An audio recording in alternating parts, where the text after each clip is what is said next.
নিজৰ কাৰণে উঠকচোন আমি জীৱনটো সলনি হোৱাটো বিচাৰোঁ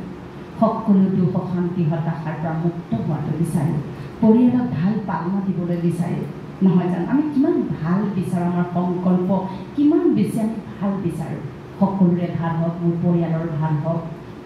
মোৰ ল'ৰা ছোৱালীৰ ভাল হওক মোৰ মানুহজনৰ ভাল হওক মানুহজনী বা মা দেউতা এক্সটেণ্ডেড ফেমিলি সকলোৰে ভাল হওক কিন্তু ভাল কোনে কৰিব লাগিব ইয়াত যিসকল আমি বহি আছোঁ আমি কৰিব লাগিব কেনেকৈ কৰিম উদাহৰণস্বৰূপে মোৰে মনটো বেয়া মোৰে বেছি খং উঠি থাকে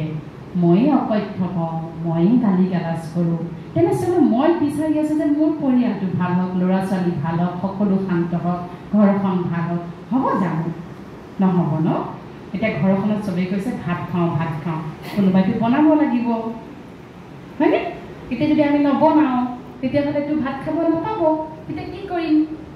ফোনত অৰ্ডাৰ কৰিম খানা আজি মনুষ্যৰ কি হৈছে আমাৰ যিটো অৱস্থা হৈছে তাৰ মানে আমি কোনোবাই বনাব লাগিব আমি তৈয়াৰ যদি হৈ যাওঁ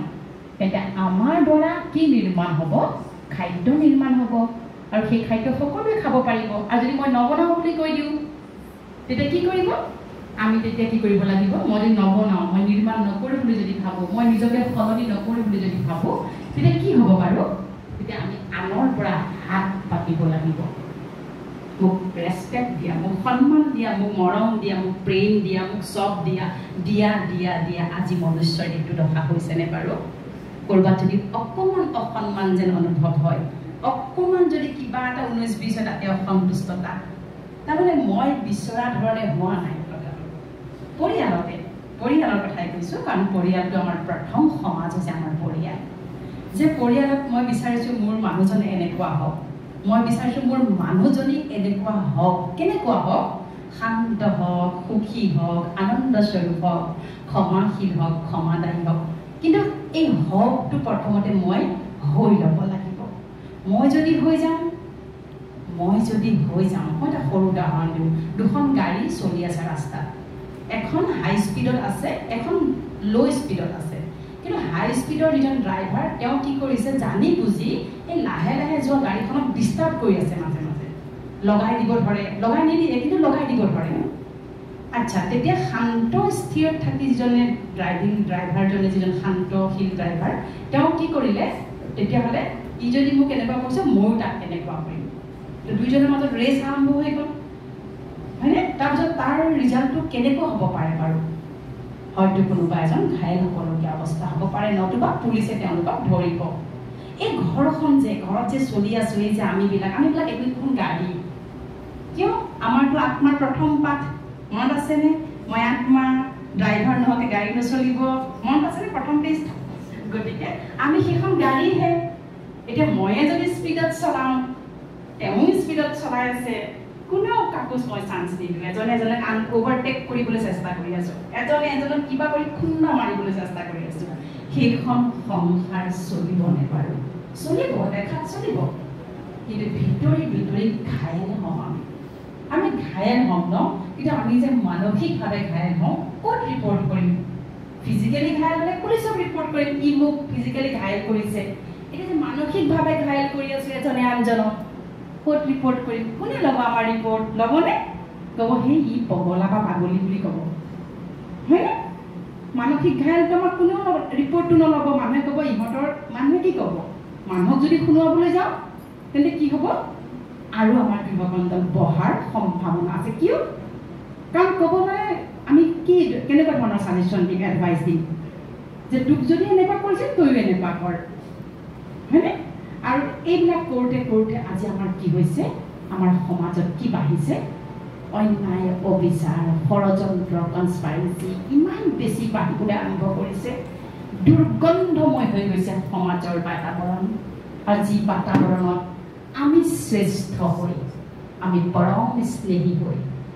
ঈশ্বৰৰ সন্তান হৈ আমি সকলোকে উদ্ধাৰ কৰিব লাগিব গতিকে প্ৰথম সংকল্প লিখক মই উদ্ধাৰ মূৰত আত্মা মই উদ্ধাৰ মূৰত আত্মা সকলোৱে মনে মনেও ক'ব যোন যেনেকুৱাই মই তেওঁক তেনেকেই গ্ৰহণ কৰোঁ। মোৰ জীৱনত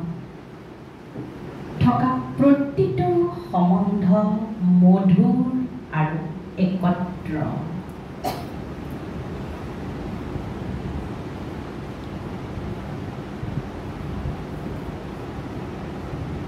মোৰ জীৱন সংগী মোৰ বাবে শ্ৰেষ্ঠ।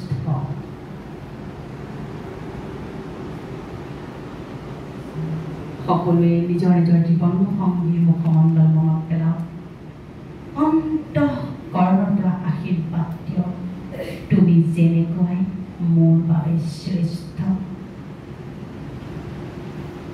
তোমাৰ সকলো সংস্কাৰ মই স্নেহপূৰ্বকভাৱে গ্ৰহণ কৰোঁ। লিখিব, মুখৰেও ক'ব। তোমাৰ যিকোনো সংস্কাৰক মই নিস্বাৰ্থভাৱে গ্ৰহণ কৰোঁ, সহন কৰোঁ। তুমি মোৰ শ্ৰেষ্ঠ জীৱন সংগী।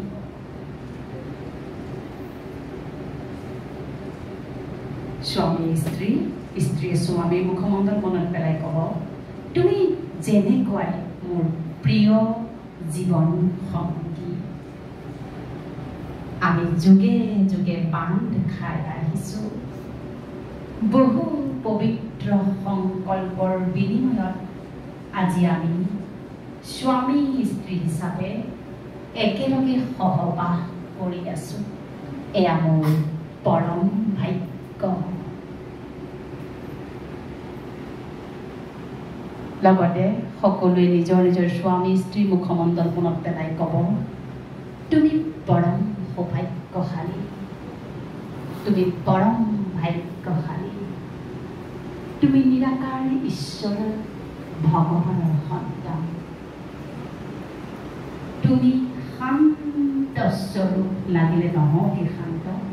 আপুনি অন্তঃকৰণৰ পৰা আজি আশীৰ্বাদ দিয়ক যে তুমি শান্ত স্বৰূপ। শান্তি তোমাৰ স্বধৰ্ম, শান্তি তোমাৰ জনসিদ্ধ অধিকাৰ।